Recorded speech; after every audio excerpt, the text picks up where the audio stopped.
ఎవరినైనా ఎలాంటి వారినైనా మార్చగలిగిన మలచగలిగిన శక్తి కలిగిన ఆయుధం అంటూ ఏదన్నా ఉందంటే అది కేవలం జీవం కలిగిన దేవుని మాట, అది వాక్యం మాత్రమేనండి.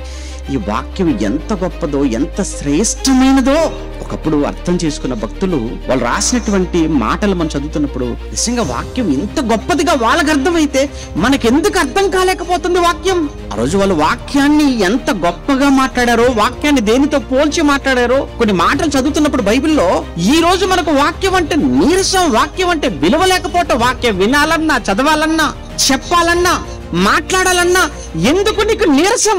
నీకు తెలియకుండా పోయింది కదా. వాక్యంలో ఉన్న శక్తి ఏంటో, వాక్యంలో గొప్పతనం నీకు అర్థం కాకుండా పోయింది.